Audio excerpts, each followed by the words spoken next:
ami internet de la Sen TV point info nuyu nañu leen ziar leen dal leen ak jàmm seen émission tàkkusaanu askan wi tey nag dañ ko indi mardi bi parce que démb la woon 4 avril bi ñu nekkoon ci défilé bi ak yooyu j'espère que passé ngeen fête nationale bu neex a neex ayca du ma def lu dul dalal ñi nga xamante ne ñoom laa bokkal plateau bi ku Franky Ba ak Seydina Oumar Gueye ñu daal di nuyoo dugg si émission bi Franky ñu bàyyi la nga nuyoo ak suñu mbokku internet yi.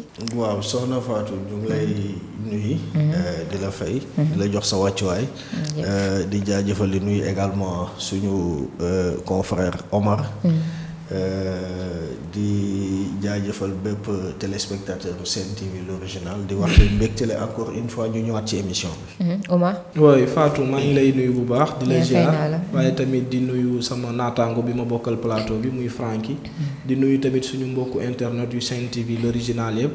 di leen di ñaanal koor gi nga xam ne dugg nañ ci. di dugg ci bisimilahi rahmaani rahim. génn ci alhamdulilahi rabbil alamin suñu borom subhaanahu wa taala nangul ñu lépp luñ ci jaamu yàlla incha allah. amin Omar ci noonu nag la ñuy daal di baaloo ak sax suñu mbokk internet yu Sen TV point info ndax ku ne xam na ne wax moom dafa sew des fois mën nga wax mu neex nit ki mais mën nga wax aussi mu nakay nit ki lépp loo xam ne wax nañ ko ci suñu làmmiñ mu nakay leen ñu ngi ciy jéggalu bu baax a baax acca tey liñ ciy waxtaanee bokk na ci reportage bi nga xam ne defal nañ leen ko ci démb ci 4 avril bi ak discours président Macky Sall bi tamit nañ ko waxtaanee ci deuxième point bi dinañ waxtaanee tamit dund bi nga xamante ni fi mu ne nii nemmeeku nañ ci yokkute bu yaatu sax ak waxtaanee maraw yi nga xamante ni fan yi nemmeeku nañu ay xeeti wax yu doy waax ci réseaux sociaux yi lii buñ ko dajalee mooy tàkkusaanu tey gi du ma def lu dul ñu dem seetaani reportage bi daal ciy dellusiwaat. sëñ bi nuyu nañ la tur bi naka la. El Hadj Seet Cissé. El Hadj tey la 4 avril 62 ans après indépendance ndax jeunes yi ñu ngi ci gis seen bopp. Man pour man jeunes yi gisuñu seen bopp waaw. parce que ñun ba léegi gars yi ñoo ñu diriger quoi ñi ñuy moomoon ñoo ñu moom ba léegi maam loolu si tur la yam rek mais jëfewuñ ko seen dirigeant yi waaw moomaguñ dëgg-dëgg suñu bopp man si lu ma gis bopp waaw. moomaguñ dëgg-dëgg suñu bopp ndax jamono ji liggéey yomb na ci jeunes yi. non liggéey yombul te en même temps tamit boo bëggee di góorgóor di taaba comme ñun nii nekk fii boo bëggee di góorgóor di liggéey exemple fii yëpp ay jaaykat la woon. mais dañoo xëy ñii ñëpp ñu jëlee leen fi te amuñ fenn fu ñu leen teg dañuy xëy rek nañu da ngeen fiy jógee force parce que yéen da ngeen fi nekk da ngeen di xatal dëkk fi affaire yoon te joxuñu espace bu ñu mën a liggéey espace bu ñu sën yi jël pour bëgg si liggéey ñi diriger ñoom ñoo ñuy bundu xataal. Assane tey la 4 avril 62 ans après indépendance ndax jeunes yi ñu ngi ci gis seen bopp. sëni man de sëni laa bokk waaye gisuma fi sama bopp moom xaw ma ñeneen de waaye man moom gisuma fi sama bopp moom.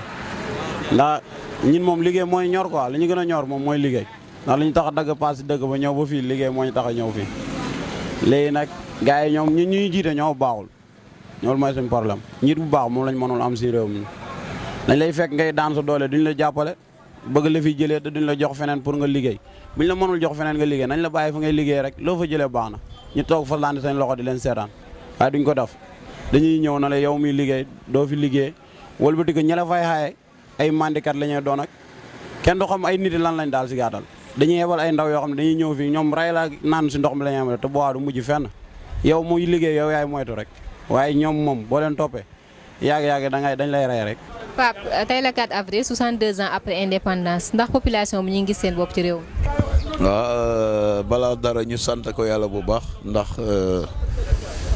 depuis 1960. ba tey ñu ngi koy féete donc gis na ci suñu bopp la ñuy mën a wax parce que depuis boobu ba léegi ci Sénégal suñu waxantee dëgg rek avancement mu ngi am waaw ñu ngi def ay jéego daal réew mi mu ngi def ay jéego donte sax lépp mataluñ ko waaye. ay jéego daal mu ngi am daal ñu ngi sant yàlla daal ci li ñu seetlu ci depuis bi ñu amee indépendance ak léegi yu bëri am na fi yu bëri yokku na fi donc ñu koy sant yàlla daal bu baax a baax. gis ngeen ci seen bopp boobu ci ban côté nga ci gën a sentir sa bopp ci réew mi jamono ji. waaw c'est-à-dire man côté bi ma ci gën a sentir sama bopp mooy barki dem rek dama yéeg ci kaw pont wu Kër Ndiaye Lo bi ma xool autoroute à péage bi bon ma ne ñun war nañ sant yàlla bu baax parce que ku xam bu njëkk ni Sénégal meloon benn autoroute moo fi amoon muy 1 bi nit ñi doon am problème pour dem Dakar nga doon xëy pour dem Dakar pour xëy dem liggéey Dakar diggante Dakar ak Tëngéej pour nga àgg problème lay doon tey autoroute à péage bi yàlla def nga mën a dem jóge fii 7 heures àgg balaa 8 heures tey TER bi ñëw nga mën a dem ci 30 minutes yooyu yëpp man mii di wax ak yow côté boobu laa ci gën a gis sama bopp daal côté boobu noonu waaw laa ci gën a gis sama bopp ci doxalinu réew mi. voilà ñoo ko seetaanandoo micro trottoir bi nga xamante ni def nañ ko démb ci 4 avril bi Franky dem noonu nañ Rufisque daal di leen dénk suñu micro am ndaw ñoo xamante ni nee nañ 62 ans après indépendance ñoom senti wuñ ci seen bopp mais am na koo xamante ni moom nee na senti na ci boppam ndax Sénégal am na bu baax évolution. waaw soxna Fatou comme ni ko gars yi waxee ci reportage bi rek. xam nga 62 ans moom yàgg na yàggul. mais ci nit quoi bu fekkente ne wàllum république wàllum dëkk 62 ans dañ naan c'est encore une république jeune. donc comme c'est une république jeune on peut comprendre que certaines choses tardent à se mettre en place. noonu lañ koy déggee rek mais. feetu indépendance aussi ñu bañ a fàtte ni li ci ëpp solo li nga xamante ne ni moom la ñuy tàmm di def. mooy c'est une journée boo xamante ne en général c'est plus consacré à l'armée, à nos forces de défense et à nos anciens combattants. Les anciens qui ont lutté ba ñun ñu am indépendance ba tey ñu mën a am liberté mën a nekk dans un pays boo xamante ne ni chacun peut vaquer à ses occupations sans problème. donc ginnaaw li gars yi wax ci reportage bi muy seen avis man sama avis personnel mooy que c'est comme toute république bon moo ko waxee woon comme c'est une république jeune donc c'est normal que les choses tardent à venir. juste rek profiter ci encore une fois rendre hommage à nos soldats à nos vaillantes forces de l'ordre et de sécurité. Et puis avoir une pensée pieuse à nos anciens combattants qui nous ont quittés. C'est ça. am na solo Oumar sa point de vue ci reportage bi. waaw d'abord fii Franky daanelee rek foofu laay commencer mooy di rendre hommage à tous les forces de défense et de sécurité. ci liggéey bu am solo bi nga xam ne def nañ ko mais tamit ñu limuwaale ñi nga xam ne mooy les résistances pacifiques.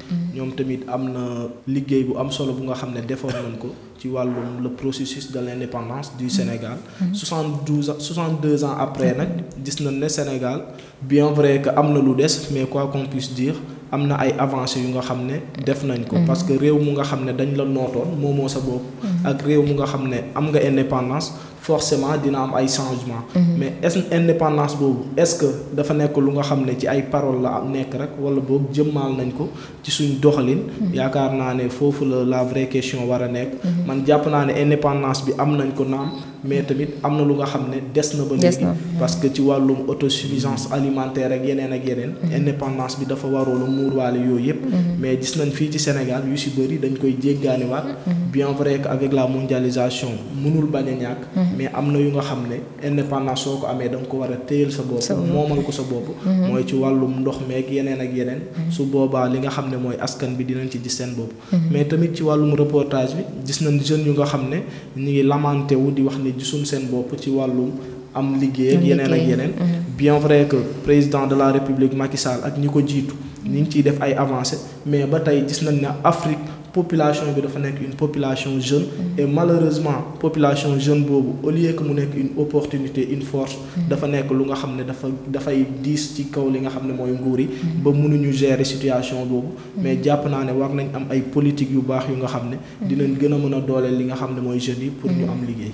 ci kaw dooleel jeunes yooyu pour ñu am liggéey sax pour ma jafewul parce que jeunes yi tooguñu di xaar Franky à chaque fois ñu ngi jóg di taaba di jéemal seen bopp mais comme li ko reportage bi waa ji nu mu ko waxee à chaque fois bu ñu toogee fenn di liggéey autorités yi dañ leen fay fekk di leen di yëkkati te koo xamante ni da nga ko yëkkati da nga ko war a mën a am feneen foo ko teg mais yëkkati nit rek te amoo feneen foo ko teg tamit ci Sénégal gu métti gi yooyu dafay xaw a doy waa aussi ayca ñu daal di jàll ci suñu deuxième point muy discours bi nga xamante ni président Macky Sall amal na ko démb ci 4 avril bi mais Franky démb moom amal nañu défilé bu neex parce que Sénégal fépp daal di nañ koy féete daal di célébrer li nga xamante ni mooy suñu fête d'indépendance discours bi lan nga ci jàpp loo xamante ni mën nga ñu ko indil tey. waaw comme ni ma ko waxee tout à l'heure rek ndax 4 avril moom Sénégal moom. Depuis bi ñuy nekk xale ba léegi taamu nañ di ci gis défilé boo xamante ne day am dans toutes les régions même bu fekkente ne écoles yi ak yooyu noonu ñun ñii ñëpp bi ñuy nekk ndaw daan nañu dem ci défilé yi mais tey li xew démb aussi tamit day xaw a dalal suñu xel tuuti ndax même bu fekkente ne ni levée des couleurs la woon rek défilé bu ndaw la woon bu yem defewuñu ko woon sax fañ ko doon defee ñu ngi ko defee place d'Indépendance mais li suñu force de l'ordre yi ak li suñu armée bi li ñu génnee démb moom wax dëgg yàlla mënul def lu dul dalal suñu xel rek dalal suñu xel dal na trop et puis encore une fois kontaan nañ trop ci di leen seetaan ci di leen gis bu loolu weesoo nag par rapport ak discours barki démb bi discours président bi barki démb liñ ci mën a jàngat mooy certains te diront que la mu waxoon la waxaat rek c'est juste di réchauffer waaw dafa mel ni la mu waxoon 31 décembre bi passé nii rek loolu la waxaat démb ci 4 avril bi juste que mettre l'accent sur li Omar doon wax tout à l'heure rek pour ñu mën a am suñu indépendance il faut ñu am une résilience économique et yaakaar naa ni Macky Sall moom la woote ci biir discours bi mu def baraki démb bon résilience économique yomb na woote nii nga ne maanaam nañu béy li ñuy lekk te di dundee li nga xamante ne loolu la ñuy béy mais encore une fois c'est une chose qui pose toujours problème parce que bu ñu fàttee ni il était programmé en 2017 ñu waroon am autosuffisance en riz au Sénégal c'est ce qui était prévu 2017 rek léegi ça fait 4 ans je crois ñu ngi ci 5 ans ñu ngi dugg ci 5 ans te ba léegi on se rend compte que li ñuy importer ci ceeb defe naa moo ëpp fuuf li nga xamante ne ni dañ koy produire fii nii ci vallée bi donc bu fekkente ne question boobu réglé guñu ko pareegoo ci question boobu malgré li mu lim yëpp naan les DAC de Kër Momar Sarr ak yi mu wax yëpp politique yi mu indi yëpp ci agriculture en matière d'agriculture mais il est à noter et à regretter que indépendance économique résilience alimentaire moom je crois qu'on est très très loin d'arriver à ce stade. waaw loolu daal laa mën a wax pour l'instant quoi malheureusement. Omar loo yokk ci discours Macky Sall bi. waaw comme fi mu daanelee dafa nekk lu nga xam ne lu am solo la.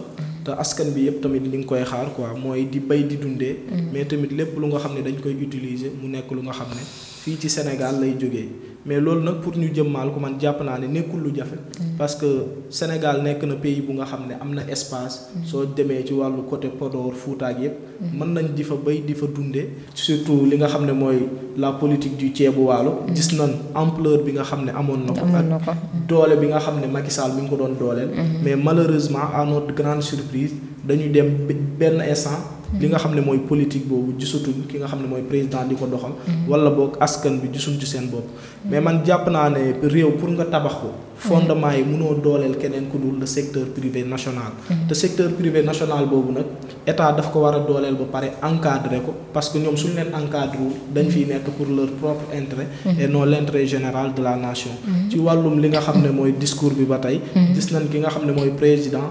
am na envie dooleel secteur yooyu. mais tamit waxtaan moo ci war a jiitu. parce que lépp lu nga xam ne waxtaanee nañ ko mooy avec le secteur privé. ba ci multinational yi nga xam ne dañ fiy investir man dama jàpp ne dafa war a nekk lu nga xam ne Sénégal moo ciy gis boppam et non ay partenaires. wala boog ay nit yu nga xam ne dañ fi nekk pour seen poste. et aussi ci li nga xam ne mooy fête bi ñu génn muy indépendance bi comme niñ ko gisee défilé bi. gis nañ li nga xam ne mooy Sénégal def défilé bu nga xam ne du défilé bu màgg comme niñ ko tàmmoon di gisee. li ko waral nag mooy travaux BRT beeg jamono ji nga xam ne moom lañ toll Covid beeg lépp bien vrai que jeexagul mi ngi fi ba tey. mais quoi qu'on puisse dire suñu armée war nañ ñu. doole bi nga xam ne am nañ ko waaye tamit mën nañ ñu défendre à n'importe quelle attaque. loolu tamit dañ koy saluer. di rendre hommage à nos forces de l'ordre. à nos forces de sécurité ak ñëpp ñu nga xam ne rek.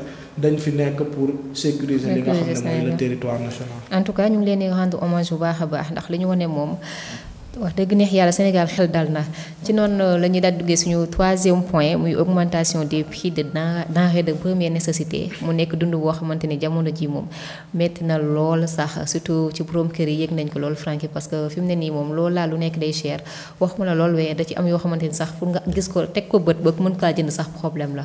waaw effectivement xam nga soxna Fatou dañuy nekk ba léegi ci lancé bi ñu nekkoon tout à l'heure nii rek maanaam pour ñu mën a am suñu résilience économique suñu résilience alimentaire indépendance alimentaire si du moins maanaam tey comme bu ma jëlee kaaw exemple bi Seydina Omar doon joxe tout à l'heure vallée bi ñu ngi doon ci vallée ba fële ñuy wax le riz de la vallée ceebu mbéy mi mais liñ ci seetlu aussi mooy ceebu mbéy mi béy nañ ko def nañ ko lu ne mais malheureusement boo demee ci boutique bi doo fa fekk ceeb bi mënoo koo fekk ci boutique bi léegi loolu en partie aussi loolu la ñuy retrouver waat ci actuellement flambée des prix xam nga comme je dis souvent rek ñu baal ma ak tuuti je ne veux pas stigmatiser une quelconque communauté mais remarque bi ñu def aussi mooy suñu mbokku Guinée yi ñoom ñoo nekk ci boutique yi ñoom ñoo yor économie pratiquement économie sénégalaise bi yëpp xam nga économie sénégalaise dafa la main étrangère da cee bëri doole.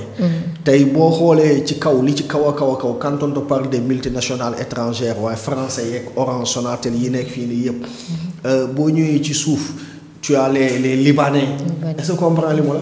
après tu as les Naar même li gën a ndaw muy boutique bi nga xamante ne ni moom moo nekk ci quartier bi sax soo fa demee tu trouves des étrangers.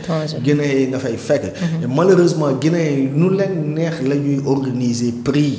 lu leen neex lañ lay jaay da ngay xëy tey nit ki jaay la maanaam genn libre suukar bi ñu doon jaayee 150 francs yaakaar naa yaa même pas une semaine. aujourd'hui kii da la koy jaayee 200 francs kii jaay la ko 225 francs. pourtant ça arrive à un moment boo xamante ne nii le président de la République y a même pas un mois quand il a annoncé dire que wàññi na suukar. wàññi na diwlin on te dit que diwlin dafa manqué ci marché bi on ne voit même plus ça. wàññi na gaz bi je sais pas gaz bi prix bi ci denrée yi ñu wàññi woon na bokk mais le gaz bi déjà li ñu liy wax mooy problème bu bonbon bi bouteille bi moom moo am problème tout ça là. c'est des choses yoo xamante ne ni pour ñu mën a maîtriser les prix. il faut d'abord ñun ñu maîtriser l'économie. pour ñu maîtriser économie bi il faut ñu fexe ba mbir mi mu nekk ci suñuy loxo ñun Sénégal. mais fii ak mbir mi nekkul suñuy loxo. ñun ci lii la ñuy dund tout le temps surenchère gars yi ñoom ñoo ñuy conditionné. nekk suñu biir dëkk yor suñu yëfu bopp. gars yi jóge ci biti ñëw ñoom ñoo lay conditionné ñoo lay tegal seeni prix mënoo ci dara. lu ñu lay wax ñun ci lan la ñuy yaakaar ñun mooy les contrôleurs économiques. mais malheureusement contrôleurs économiques yi bu ñu demee ci boutique yi ñun ñëpp gis nañu li fay xew. xam nga du lu ñuy wax fii mais la fay xew ñun ñëpp gis nañ ko moo tax gars yi lu leen neex la ñuy def tant que ñoom ñu ngi am lu ñu bokk à côté rek. boutique yi nu leen neexee la ñuy jaayee et puis dara du leen ci fekk. yaakaar naa ni foofu la nguur gi war a gën a mën a teg loxoom. fexe ba gën a mën a contrôler les prix au niveau des boutiques. loolu mooy permettre le panier du manager du ménager mu mën koo sentir. waaw comme ni mu ko waxee rek gis nañ ki nga xam ne mooy président de la République.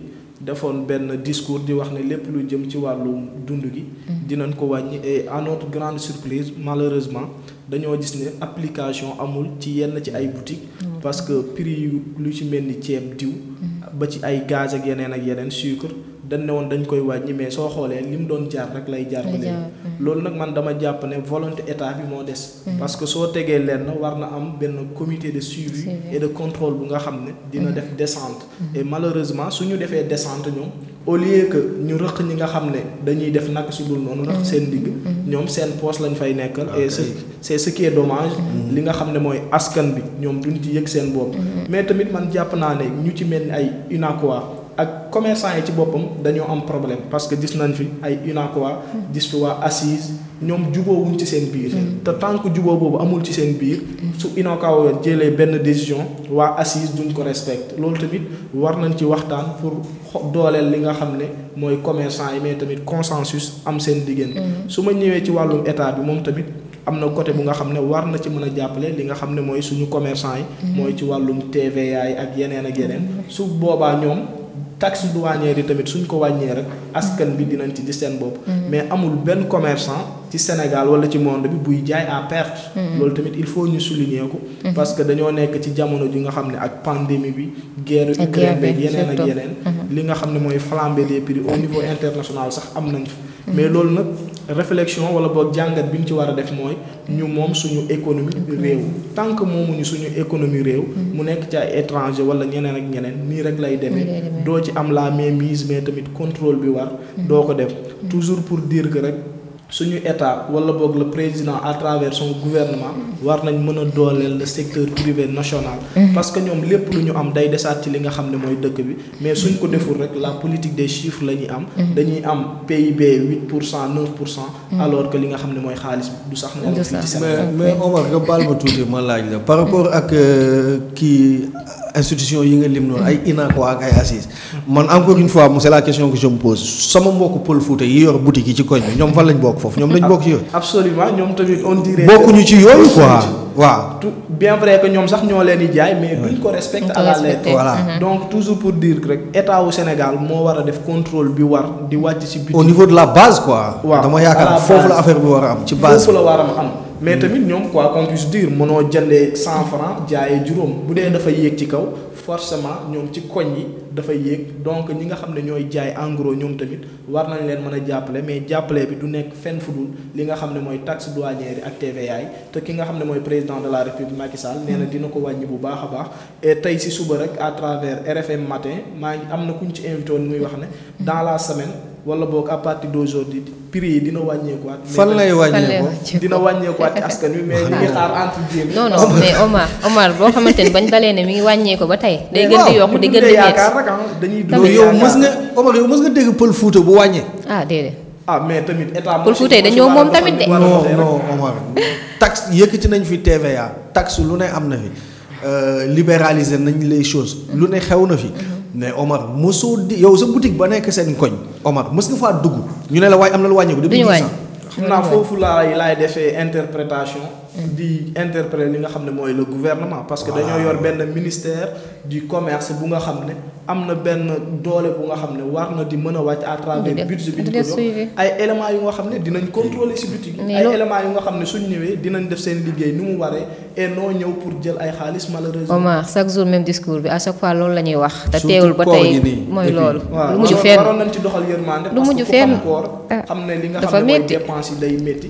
te gaz man démb rek am na ku ma taseel nee na ma dafa seet gaz. presque ay 1 heure de temps mi ngi si koñ bi mais mënu ko am loolu tamit. duulin tamit nga xam ne lu métti la parce que Dakar moom soo amul gaz.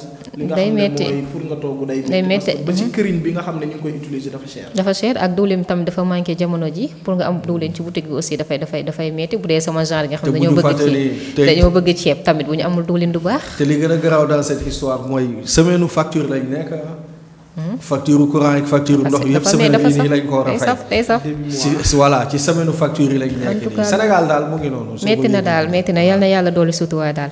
ci noonu la ñu jàllee suñu 4e point dérive yi nga xamante ne jamono ji ñemmeeku nañ ko ci marabu yi Francky ñi nga xamante ni ci ñoom la ñu waroon jokk pour bu ñun bu ñu juumee ñu ñuy jubbanti di ñu wan yoon bu baax bi ñooñ bu ñu demee ba tey bu ñuy dégg ay wax yoo xamante ne rafetul ci seeni kàddu dafay doy wax daal da ngay dem ba danga naan man kan laa war a topp te ci lépp a ngi xewee ci internet bi. waaw xam nga wàllum sëriñ.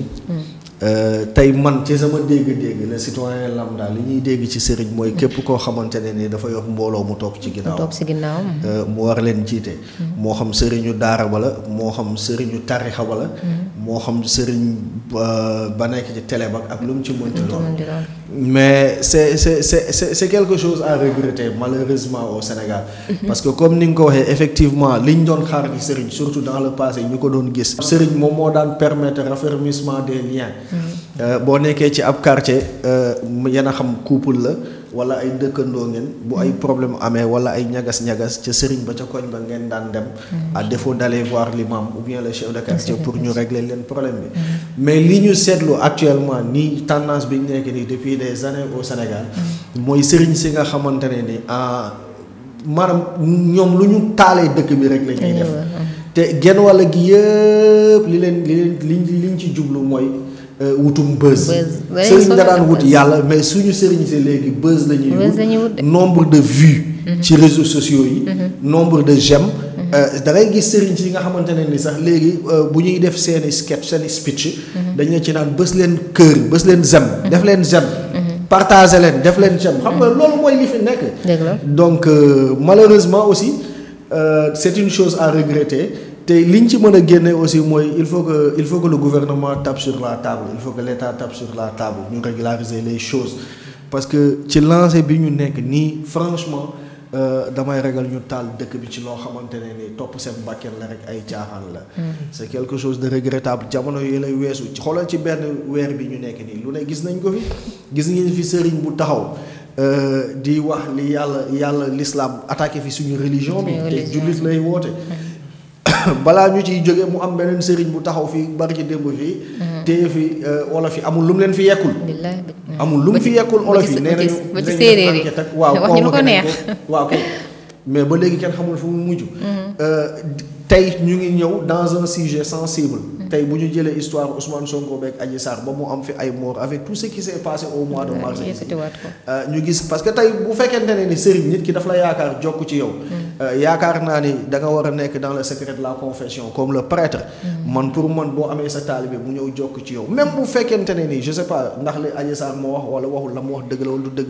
je gère même pas ça. mais diggante li war diggante sëriñ ak taalibe damaa yaakaar ni sutura dafa bokkul ci lu ko lal surtout ak sëriñ boo mënti doon ci àddina sutura damaa yaakaar ni dafa bokk ci lu ko lal ndax taalibe bu bàyyee askan wi yëpp bàyyi ay waajuram bàyyi ñëpp dox ñëw ba ci yow sëriñ confessé wu ci yow dafa di loo xamante ne war nga ko mën a dencal franchement ci li ma yaakaar en tout cas sëriñ moom bu demee bay wili pandé taalibe moom kooku dafay doy waar trop Oumar doy na waar trop et voilà dañ koy naxarlu quoi parce que dañu nekk ci dëkk bu nga xam ne amuñu woon habitude di gis yenn déclaration yi nit di ko def mais man fi may ñëw rek mooy jot na Sénégalais yi xam ne liberté n'est pas libertinage.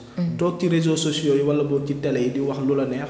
nekk na lu nga xam ne dañ koy ñaawlu. parce que ci ñu muy génnee dañ leen wooyee ay soi-disant sëriñ. mais kan mooy sëriñ sëriñ ak sëriñtu parce que ñi ngay gis ñëpp da ngay gis sëriñ bu nga xam ne sax dafa yor li nga xam ne mooy compte Facebook. ay TikTok sëriñ yi dañuy TikTok de pour faire la promotion de kii.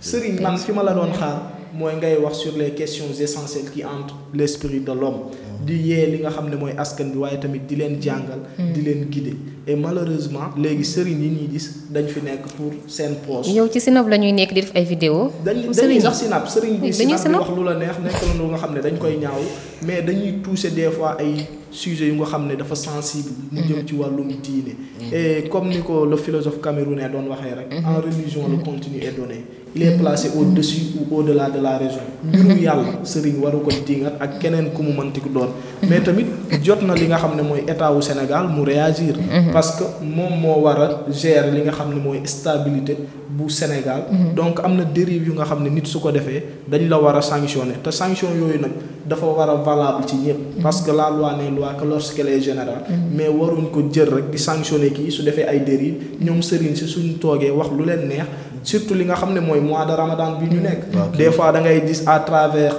télévision yi ku ci nekk dem yëkk lu la neex beneen askan wax lu la neex te du dëgg du yoon loolu tamit bien vrai que sëriñ si am nañ ci part de responsabilité mais télé yi tamit médias yi nañ xool bu baax a baax l'homme qu'il faut à la place qu'il faut ñu xam ñi ñuy invité ñu bañ fa nekk di wax lu nga xam ne mooy affaire buzz pour am ci ay vues mais ñuy invité ku nga xam ne jàngat bi muy def dina am benn avancement ci li nga xam ne mooy askan wi pour ñu jëmale li nga xam ne mooy Sénégal kanam parce que je rappelle que ñu ngi 2022 et malheureusement Sénégal ba tey ay sujet de faits divers rek la ñuy waxtaanee du ñu mas a waxtaanee ci lu nga xam ne dafay jëmale Sénégal kanam kese te man li ma ci métti mooy ñoom seen rab yi weeru koor lay bañ non instant weer bi ñoom business lañ ko def dañ ko jàppee parce que waa sekkeen yeeg njaween yi nga xam ne duñ saraxe duñ kii yëpp dañuy wàccee ay kaamil woo leen loolu sax baax na mais sëriñ yi nga xam ne moom dañ leen di woo rek pour ñu nekk fi di wax lu nga xam ne moo neex taalibe yi loolu la ñu war a bàyyi surtout li nga xam ne mooy taalibe soo ko amee jàpp naa ne da nga ko war a teg ci yoon bu nga xam ne yoon bu jub la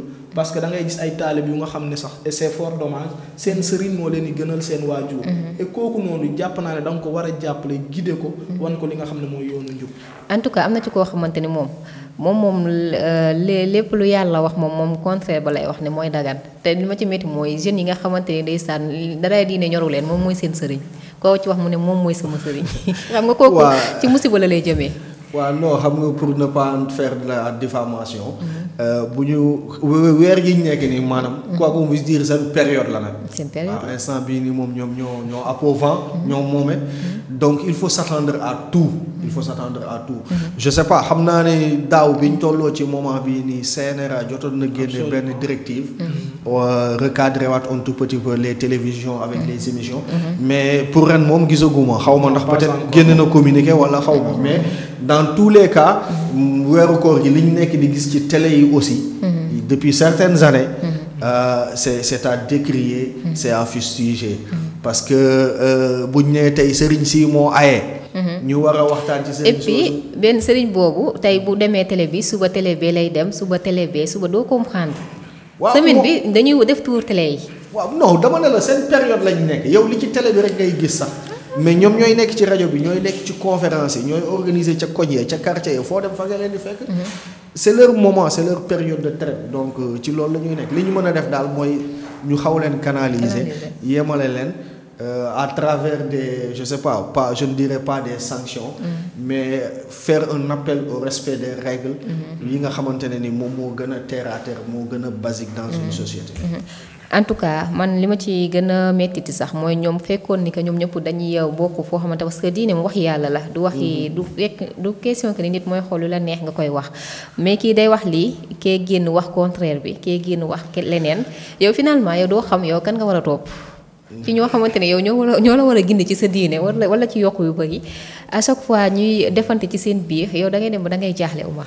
waaw xam nga diine nag dafa xaw a complexe dafa mel ni comme droit. dafa bëri li nga xam ne mooy ay nuances. te li nga xam ne mooy nit ki interprétation bu muy def des fois du bokk dégg-dégg ni du ñu bokk. mais lépp lu nga xam ne rek suñu borom wax na ko moom daf ko teg fu leer. peut-être que sëriñ bi wala boog ki nga xam ne dafa toog di firi des fois. mën na juum mais tamit am na juum yu nga xam ne mën nañ ko baale. mais le fait que nit ñi di déraper moom ci waxu yàlla. côté boobu rek laa xam ne moom dañ koy ñaawlu bu baax a baax.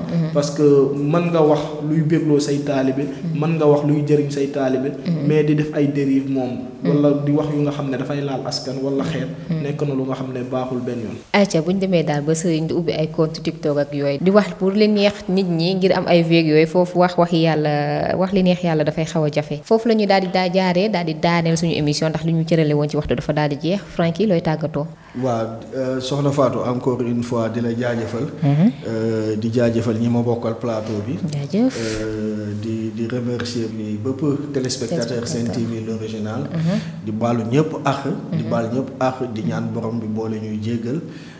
comme ni ko Omar waxee tout à l'heure may ñu dugg ci koor gi ak jàmm génn ci ak jàmm. et puis di wax ba beneen yoon incha allah. incha allah Oumar. waaw di am mbégte ak contentement rek teewaat ci li nga xam ne mooy plateau Takkusaanu Askan bi. mais tamit di jaajëfal bu baax a baax suñu mbokku internet yu Sen TV l'original lépp. di wax nag képp ku nga xam ne moom da nga ma bëgg a invité na nga gaaw parce que invitation yi xaw na saa quoi ci ndogu yi. jaajëf ndogu yi wax nga dëgg en tout cas mbégte kontante laa moon bokk ak yéen plateau bi di jaajëfal Fatima Zahra Sall mi nga xam ne moo féete ci caméra bi di leen jaajëfal yéen suñu mbokk internet yu Sen TV point info li leen indiloon tey ci Takkusaan bi bu jubee ci yàlla la lépp lu ci jubadi nag ñu ngi ciy jéggal bu baax a baax di leen ñaanal ñu yendoo ak jàmm ak salaam ak kooru jàmm.